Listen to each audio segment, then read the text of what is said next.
শ্রী রামকৃষ্ণ ঠাকুর বলছেন, বিশ্বাস হয়ে গেলেই হলো। বিশ্বাসের চেয়ে আর কিচ্ছু জিনিস নাই।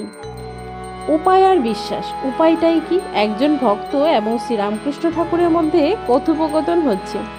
এই অংশটি কথামৃত থেকে আমরা আপনাদের জন্য তুলে ধরছি। একজন ভক্ত শ্রীরামকৃষ্ণ ঠাকুরকে জিজ্ঞাসা করছে, মহাশয়, এরূপ সংসারী জীবনে কি উপায় নাই? শ্রীরামকৃষ্ণ ঠাকুর বললেন, অবশ্যই আছে। মাঝে মাঝে সাধুসঙ্গ আর মাঝে মাঝে নির্জনে থেকে ঈশ্বর চিন্তা করতে হয়, আর বিচার করতে হয়, তার কাছে প্রার্থনা করতে হয়। আমাকে ভক্তি বিশ্বাস দাও ভগবান। শ্রী রামকৃষ্ণ ঠাকুর ভক্তকে বলছেন, বিশ্বাসের কত জোর তা তো শুনেছ।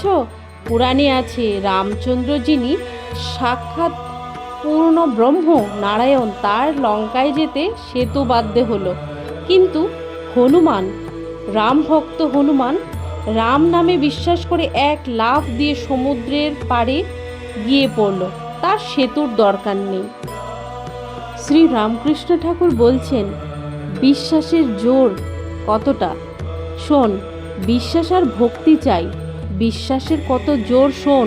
একজন লঙ্কা থেকে সমুদ্রে পার হবে। বিভীষণ বললে, এই জিনিসটা কাপড়ে খুঁটে বেঁধে লাও, তাহলে নির্বিঘ্নে চলে যাবে।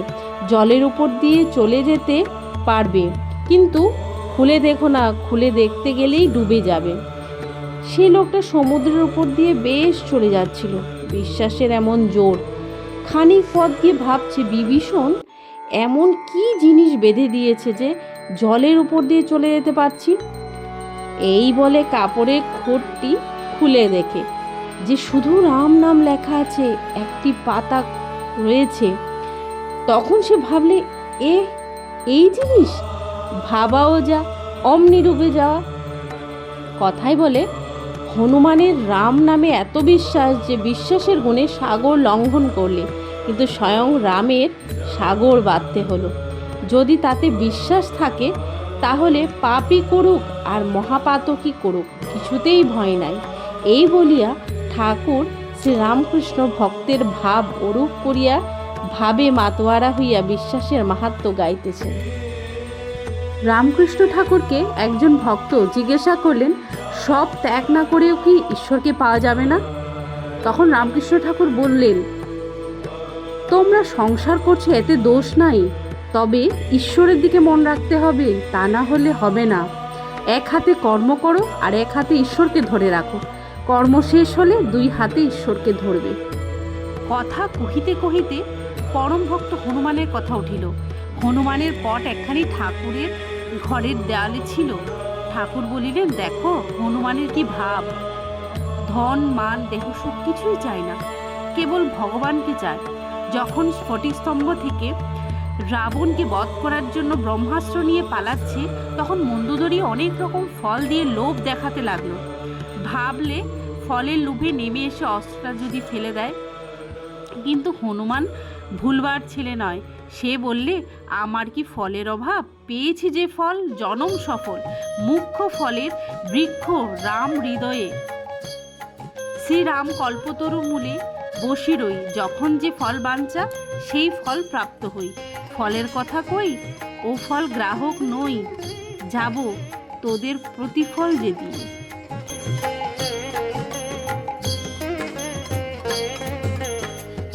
रामकृष्ण शरणं रामकृष्ण शरणं रामकृष्ण शरणं शरणं मे। रामकृष्ण शरणं रामकृष्ण शरणं रामकृष्ण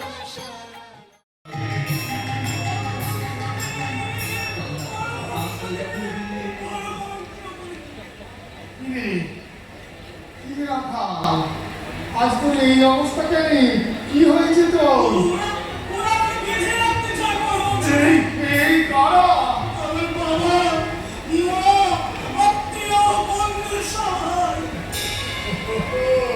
তাই বল,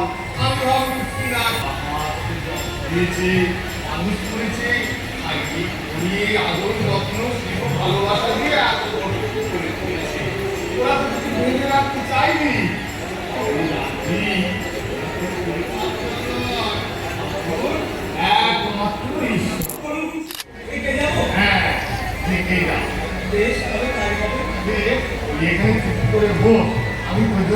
প্রসাদ দিয়ে আসি। প্রসাদ? আরে ননি কি চর ননি সব একটু দিয়েছি।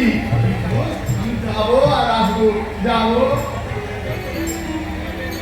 আমার কথা চলে আসবি কেন? যাবো আর আসবো, যাবো আর আসবো। যাবা, যাবা, যাবা, যাবা।